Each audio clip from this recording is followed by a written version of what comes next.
I'm not pulling out of my driveway. We all know what that means. It's time for another Drive to Work, Coronavirus Edition. Okay, so today I'm going to talk about what was my favorite set before I came to work for Wizards. So I'm going to talk about Antiquities. Okay, so Antiquities came out on March 4th of 1994. So what happened was Wizard of the Coast makes enough product for Magic, thinking it'll last for quite a while. It doesn't.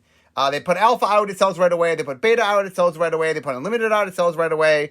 So they knew they needed to get some other Magic sets out there. So Richard went off and made Arabian Nights, and they went to the team that was making Ice Age, what we now know as the East Coast Playtefters. So Scaff Elias, Jim Lynn, Dave Petty, and Chris Page, and said to them, "Hey, we need a set." And so they quickly made a small set. So there's 85 unique cards in Antiquities, but all the basic lands have multiple pieces of art. So most people think of it as being a 100-card set, in that if you want to collect all the different pieces of art. There were 28 commons, 37 uncommons, 20 rares. It has an expansion symbol of an anvil. So Arabian Nights was the first kind of top-down set. Richard said, I'm going to make a theme set based on the Arabian Nights. Antiquities was the first sort of mechanically themed set. What the East Coast Playtesters did is they said, we're going to make a set about artifacts. And every single card in the set, minus the lands, so everything that's not a land, has the word artifact either on its type line or it talks about artifacts in its rules text. So the word artifact appears somewhere on the card. There are the lands that all tap for colorless that obviously are meant to play artifacts, but not all of them, although some of them do reference artifacts, but not all of them reference artifacts. But those are the only cards in the whole set that literally don't have the word artifact on the set, on the card. And that's just one or two of the lands. Anyway, what happened was this set came out. It came out in 8-card boosters. You could buy, if you bought a box, there were 60 8-card boosters in it. Early Magic had a lot of printing problems. The printing problem that went on with this set was that they had messed up the collation, and it was possible to get reprints of the same card in the same booster pack. And so they did a buyback where you could send in stuff if you got duplication, and they'd send you cards you didn't have. The other really big thing about the set that was something new and different was this is the first set that had a story. Arabian Nights was based on a story, but it wasn't a Magic story. It was just based on an existing collection of stories. And Alpha definitely teased characters and things. There were proper names and stuff.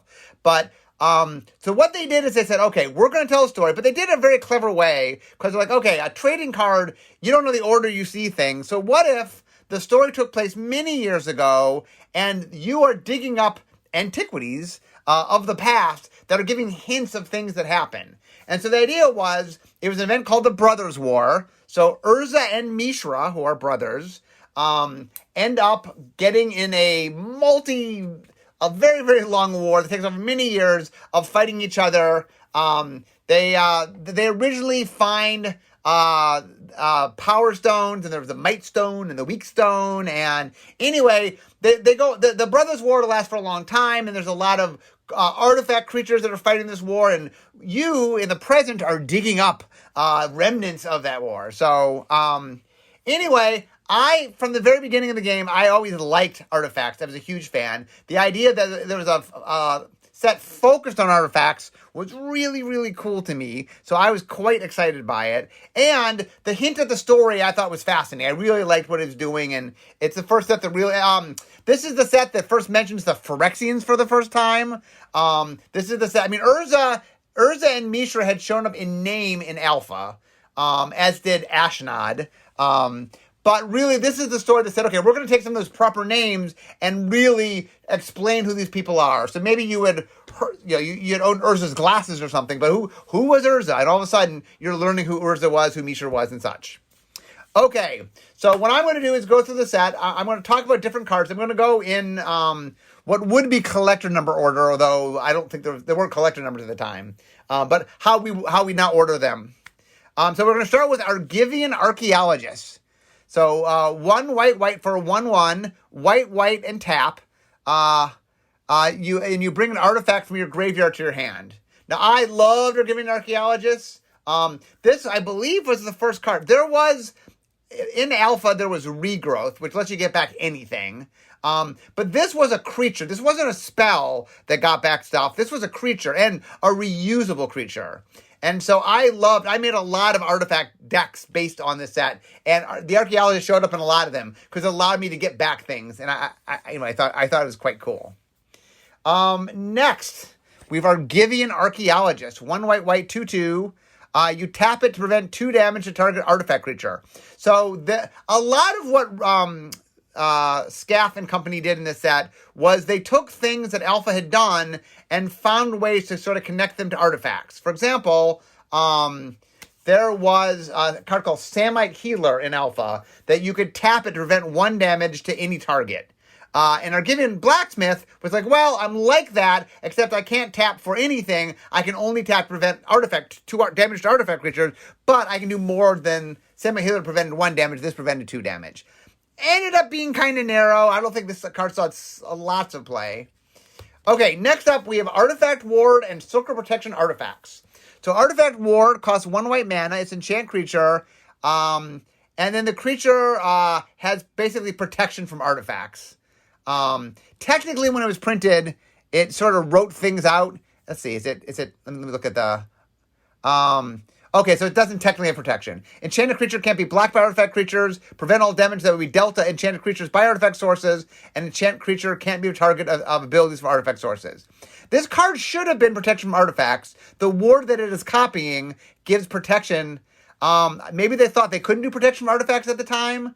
But anyway, you'll notice this in Circle Protection is they took cycles that were 5-card cycles from Alpha, although COP Black didn't show up to Beta, but they took cycles from Alpha Beta, and then they made the artifact version. So Circle Protection Artifact, 1 and a white, you spend 2 mana rather than 1, and you prevent all damage from an artifact source.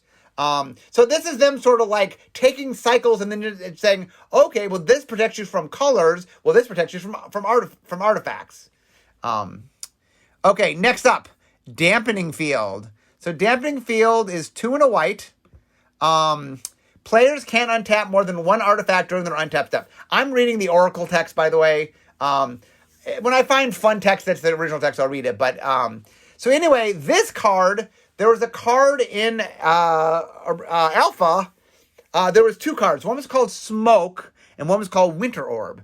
So Winter Orb only lets you untap 1 land per turn, and Smoke only lets you untap 1 creature per turn. Well, Dampening Field was the artifact version of that. Martyrs of Corliss, 3 white, 1/6. As long as Martyrs of Corliss is untapped, all damage dealt to you by artifacts is dealt to Martyrs of Corliss instead. Yeah, there was a card in Alpha. A lot of these, you can see a lot of this early on. This set was made pretty quickly. So there's a lot of riffs going on. Like, oh, here's something Magic did, but now we're going to do the artifact version of this. What was it called? Avatar, what's it called? Personal Incarnation. Sorry. Personal Incarnation. This is kind of an artifact version of Personal Incarnation, which was an Alpha. Reverse Polarity. White.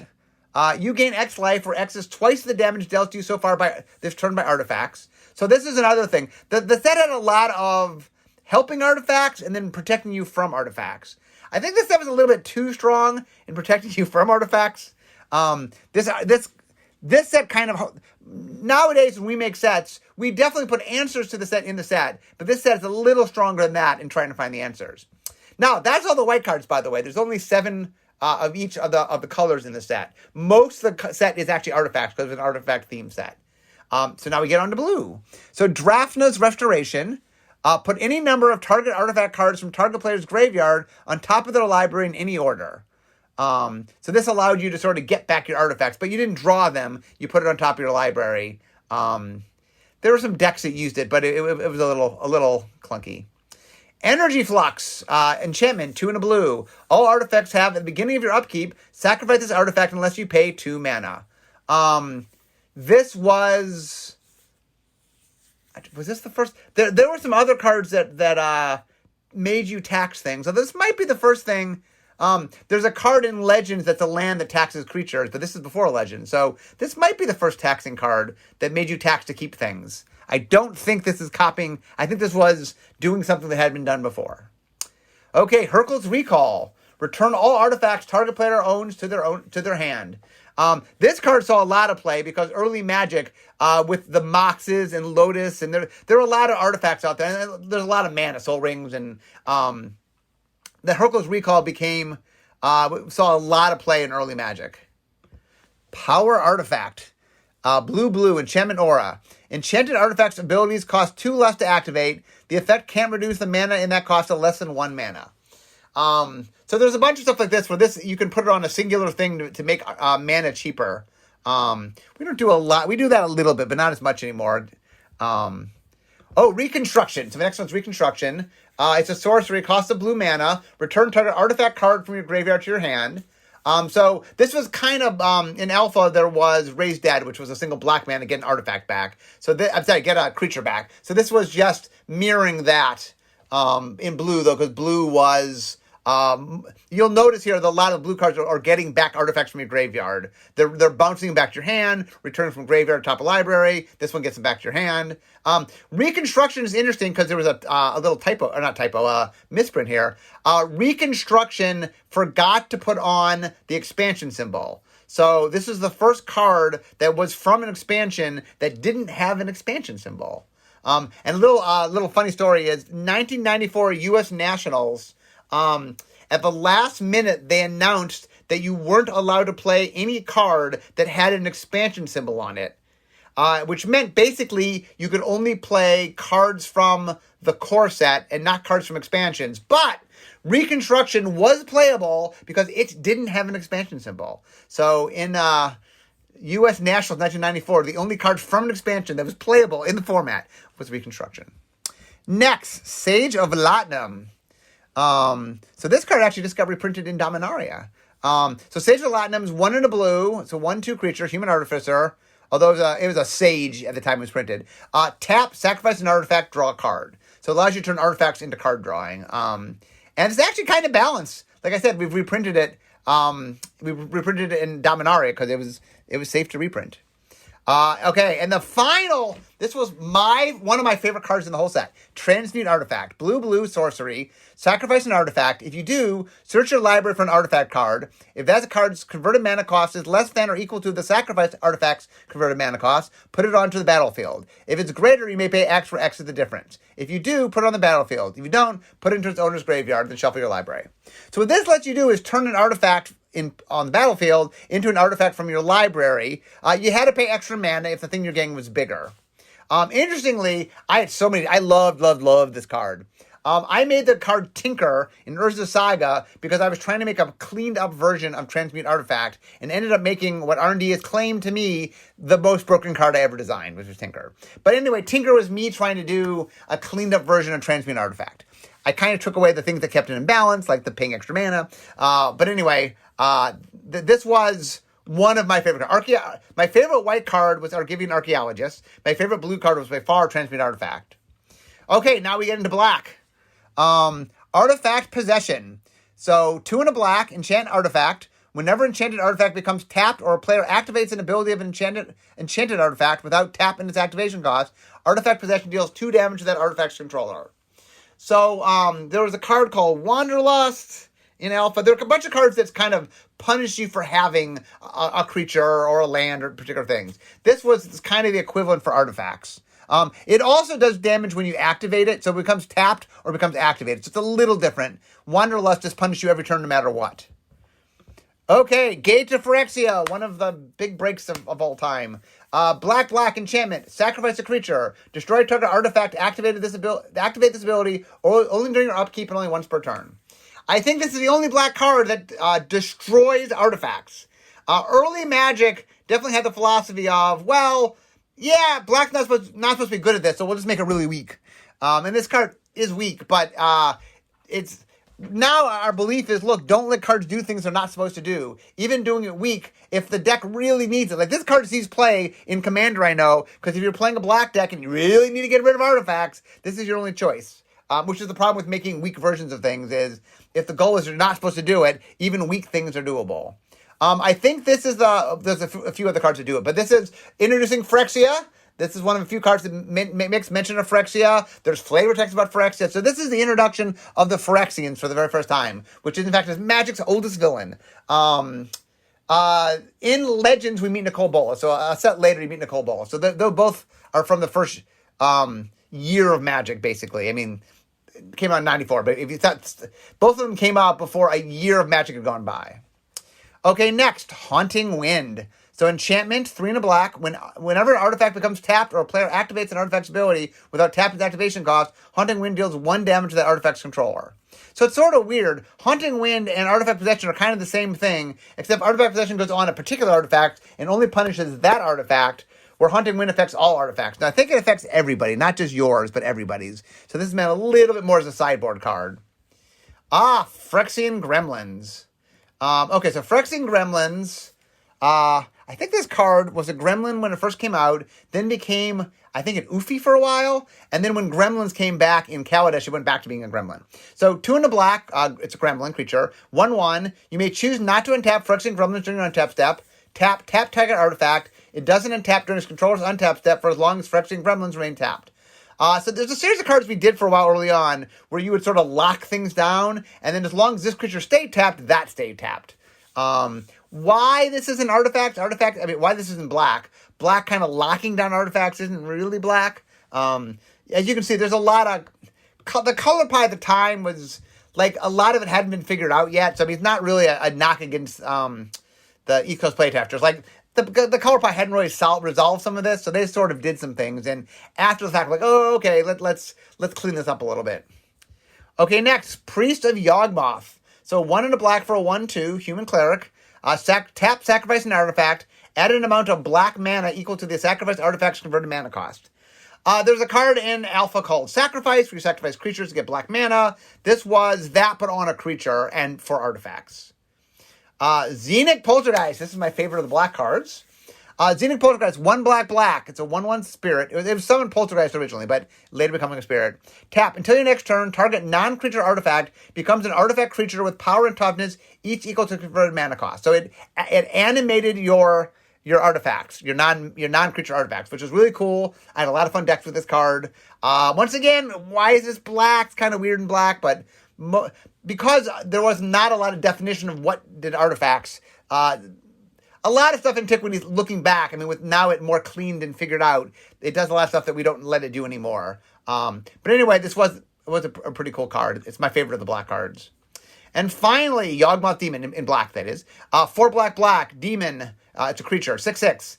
It's got flying, first strike. At the beginning of your upkeep, you may sacrifice an artifact. If you don't, tap Yawgmoth Demon and it deals 2 damage to you. So Yawgmoth Demon, there's a card called Lord of the Pit in Alpha, where you sacrifice creatures or it attacked you. This was them doing their version of Lord of the Pit, except this thing likes to eat artifacts. Because Yawgmoth Demon, this is one of the Phyrexians. Yawgmoth was of the Phyrexians, so this is one of the Phyrexians. Okay, now we get into red. Artifact Blast. Red, instant, counter target artifact spell. Again, there's a lot of color pie violations in Antiquities. Red is allowed to destroy artifacts. It is not allowed to counter artifacts. Now, obviously, this card does do it, but it is not something that red is supposed to do. Red is supposed to be good at destroying them once they're there. But there's a lot of, because they made a set all about artifacts, they really stretched things. And once again, it wasn't like it was established what could or couldn't do something. So, next, Atog. This is clearly my favorite red card, and one of my favorite cards in the set. The funny thing at the time was Atog, so Atog is 1 in a red, 1/2, creature Atog, sacrifice an artifact, Atog gets +2/+2 until end of turn. There was a lot of belief when this set first came out that Atog was a bad card. And I made a lot of decks to demonstrate to my friends that Atog was not a bad card, but in fact a pretty good card. And I made a lot of Atog decks. Atog was my favorite creature, up until Maro, became my favorite. Atog was my favorite creature for a long time in Magic, or at least in early Magic, not a long time, but in early Magic. So Atog, by the way, is anagram of goat, and the idea is because it eats anything. I would go on later, my love of Atogs, I would make a mega cycle of Atogs, meaning I made a Atog in every color, Because we were on Mirage, we were working on like Foratog, and I realized it was an Atog in green, and then after Foratog, we made Necrotog, and then we made Chronotog, and then we made Oratog. And then in Odyssey, I made multicolor versions of the Atog. I made allied colors of the Atogs. Anyway, I love Atogs, so big Atog fan. Next, Detonate, X and red, sorcery. Destroy target artifact with converted mana cost X. It can't be regenerated. Detonate deals X damage to that artifact's controller. So the idea is not only do you blow something up, but it also deals damage to them. But it has X in it. Red is supposed to destroy artifacts, so that was a pretty good red thing. Dwarven Weaponsmith, 1 in red, dwarf. Originally it was just summon dwarves, even though only one dwarf was pictured. Is now a dwarf artificer, 1/1. Tap, sacrifice an artifact, put a +1/+1 counter on target creature. Activate this ability only during your upkeep. It's interesting. There's a lot more restrictions of when you can do things. There's a lot more worry that if you just do it any time, it will cause problems. Nowadays, we're a little more willing to, like, this probably wouldn't be during your upkeep anymore. Goblin Artisans, red, 1/1, Goblin Artisans. Goblin Artificer. Originally, we just summoned goblins. Tap, flip a coin. If you win the flip, draw a card. If you lose the flip, counter target artifact spell you control that isn't the target of an ability from another creature named Goblin Artisans. Let me read that again. If you lose the flip, counter target artifact spell you control that isn't the target of an ability from another creature named Goblin Artifact. Okay, that is a confusing sentence. So basically, counter target artifact spell you control. I'm not even sure I understand what this card is doing. This is a confusing card. Oh, I see. You are only able to cast this spell as you cast an artifact. And then you can flip a coin. And if you win, you get to draw a card. But if you lose, the artifact gets countered. It's a weird card in red. The flavor of the goblins sometimes destroy things. Orcish Mechanics, 2R, 1/1, Orc. Tap, sacrifice an artifact. It deals 2 damage to any target. There were orcs. There were orcish. This is sort of the orcish artillery. Orcish artillery didn't sacrifice things, but they did do damage. And then Shatterstorm, 2 red, destroy all artifacts that can't be regenerated. Some reason early on in Magic, we were scared to death of regeneration. Everything stopped regeneration. And so you see it here, like, now just destroy it. For a while, by the way, we had, not when Antiquities came out, but destroy can't be regenerated started to be called bury for a while because we did it so much. The reason we don't do bury anymore is we don't have regeneration, and we don't hose regeneration. Okay, those are the red cards. So now we get into the green cards. Okay, our Argothian Pixies. I love Argothian Pixies. So our Argothian Pixies are 1 in a green, 2/1, creature fairy. They can't be blocked by artifact creatures. Prevent all damage that be dealt to Argothian Pixies by artifact creatures. Once again, for some reason, they didn't get the idea they could do protection from artifacts, which is what this card wants. I mean, it doesn't have all of it, but it was trying to mimic protection from artifacts. Same with our Argothian Treefolk. 3 green, 3/5. Prevent all damage that would be dealt to Argothian Treefolk by artifact sources. So both of those kind of want to be protection from artifacts. Pixies are my favorite of the ones that are here. I had a deck, a little weenie deck, and because the Mishra's Factories were so much of a problem, Argothian Pixies were key to my deck getting through the Mishra. I'll get to Mishra's Factories.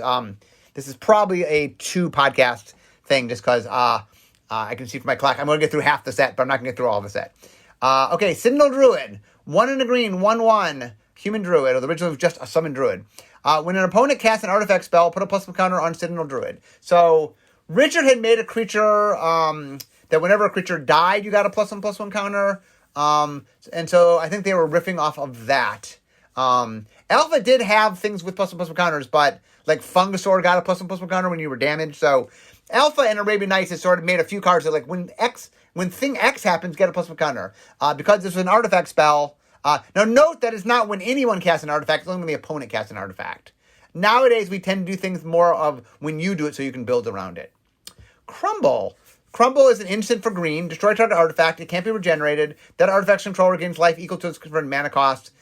This was basically Swords for Plowshares, but for artifacts.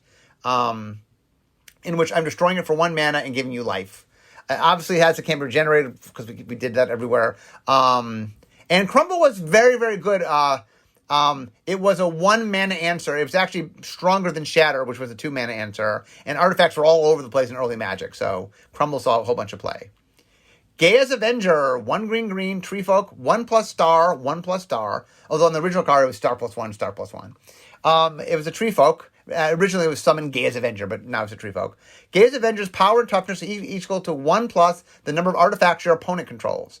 So once again, it's a star plus 1, star plus 1, equal to, but based on the opponent's, not yours. You can't build around this. You can sideboard it against your opponent's deck, or if your metagame has a lot of artifacts. Power Leech, green, green enchantment. Whenever an artifact an opponent controls becomes tapped or an opponent activates an ability without tapped activates, you gain 1 life. So this is the mirror to Haunting Wind. So whenever they use an artifact, you gain a life rather than they lose a life. So it's the mirror. It's not creatively mirrored, but it's the mirror to that. And finally, Titania Song, which I think, is Titania Song my favorite green card? Titania Song or Argothian Pixies, we'll call it a tie. I did love this card a lot. Titania Song, 3 and a green enchantment. Each non-creature artifact loses all abilities and becomes an artifact creature with power and toughness each equal to its converted mana cost. If Titania Song leaves the battlefield, this effect continues until end of play. So it animates all your artifacts. So Xenic Poltergeist animated it temporarily, and it just could do 1 creature. This did all of them. I made a whole bunch of animating artifact decks, so I did love Titania Song, and I did love Xenic Poltergeist. And Argothian Pixies was a key part of my deck, so I really enjoyed that. Okay, so now we get to the artifacts. So let me, I only needed a few, then I'll be halfway through, and then probably we'll wrap up for today. But I'll come back next time with my next podcast to talk about the rest of the cards. Amulet of Krug. I believe that this is referencing Urza's wife. Krug is where she is. She is from Krug. And anyway, 2 and tap. Prevent the next 1 damage that will be dealt to any target this turn. So it was kind of like a Samite Healer, but Samite Healer was just tap. And this was 2 and tap. And man, just tap is so much better. This card was a pretty weak card. Armageddon Clock. Armageddon Clock costs 6. It's an artifact. At the beginning of your upkeep, put a Doom counter on Armageddon Clock. At the beginning of your draw step, Armageddon Clock deals damage equal to the number of Doom counters on it to each player. So basically, it just... and then 4, remove a Doom counter from Armageddon Clock. Any player may activate this ability, but only during any upkeep step. So... I think Richard had done a card in Arabian Nights that anybody could activate. This was a card, also a card that anybody could activate. The idea essentially is it just does more and more damage over time, except players have the ability to slow it down. So if you put it out and you want damage to happen, then maybe you're making your opponent waste mana to try to slow it down.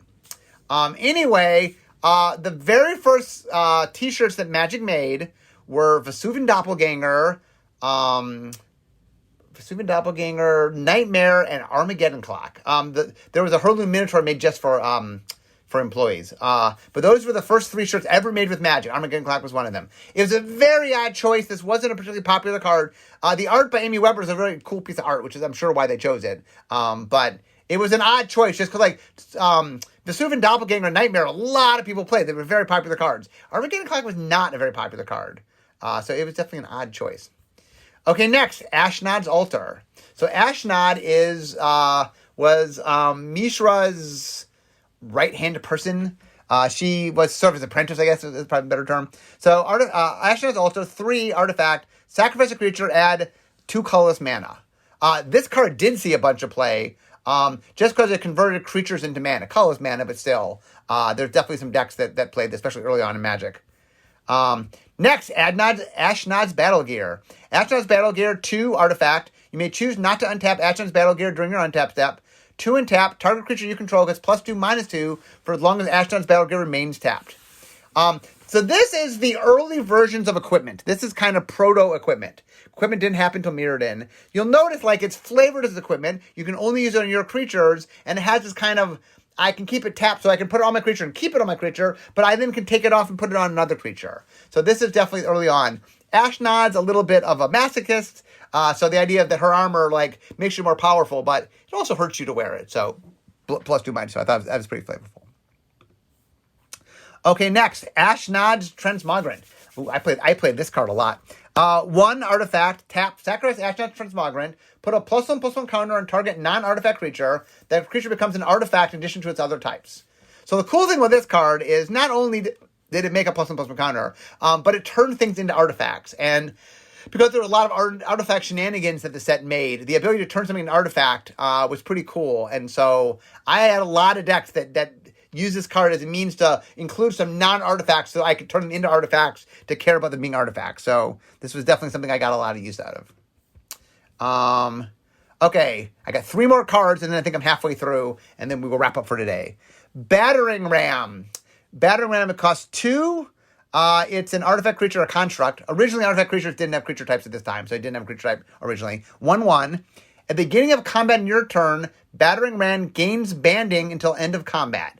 Whenever Battering Ram becomes blocked by a wall, destroy that wall at end of combat. So the idea was it had banding, but only on attack, and it destroyed walls, so it kind of don't block it with walls, because it was a Battering Ram. A very top-down design. Next, Bronze Tablet. Costs 6. Artifact. Remove Bronze Tablet from your deck if you're not playing for Anti. Bronze Tablet enters the battlefield tapped. 4 and tap, exile Bronze Tablet and target non-token permanent an opponent owns. That player may pay 10 life. If they do, put Bronze Tablet into its owner's graveyard. Otherwise, that player owns Bronze Tablet and you own the other exiled card. Okay, so the idea here was if your opponent put something up. So Anti, when Magic first came out, the way you would play, this was the default rules, although very, very few people played with Anti early on, but the default rules was you drew 7 cards, your 8th card went aside, and the winner of the game got the loser's card, was how Anti worked.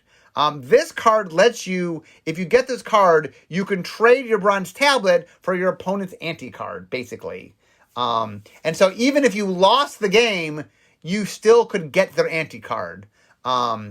Anti did not last very long, and so this is early enough. There's still Anti cards in the set. The Anti cards would Anti was officially the way to play when Magic first came out. Almost nobody did it. It was very. I mean, I used to go to some Anti nights where I had a friend that ran a shop, and they would do once a month Anti nights, and we'd make special decks where you knew you were Anting. But early Magic, you would sit down and go, "We're not playing for Anti, right?" That was just kind of how you would start games when you would play against strangers. Okay, the last and final card, and then I'm halfway through the set, is Candelabra of Tawnos. A very powerful card. Costs 1. It's an artifact. X tap, untap X target lands. There are lands in the set that I will get to in the next podcast, the Urza Tron, that can tap for more than 1 mana. So this card allowed you to basically go up way in mana. There were other reasons to untap lands. I'm not saying that the only reason to untap lands was mana, but one of the strengths of this card was there are some cards that tap for a lot of mana, and this lets you untap them the cost of 1 mana. And so for 1 mana, you can get more than 1 mana. So it allowed you to really get huge amounts of mana. But anyway, this card was a very powerful card. It was restricted long ago. But anyway, it was pretty cool. And Tawnos, by the way, is the... Ashnod was the apprentice to Mishra. Tawnos was the apprentice to Urza. And for those who don't know the story, Tawnos and Ashnod had a thing for a while. Star-crossed lovers sort of thing. But anyway, guys, I can see my desk, and I realize I passed my halfway point, or I passed the 30-minute mark. So I've made it halfway through. So anyway, guys, I hope you enjoyed today's podcast. But since I can see my desk, we all know what that means. It means it's the end of my drive to work. So instead of talking magic, it's time for me to be making magic. So guys, I hope you enjoyed my my walk through Antiquities, but I'm not done. So come back next time, and I will do the second half. So anyway, I hope you guys enjoy this as much as I enjoy revisiting Antiquities. One of my favorite, like I said, one of my first ever favorite sets. Probably my first favorite set of Magic. Anyway, guys, I will see you next time. Bye-bye.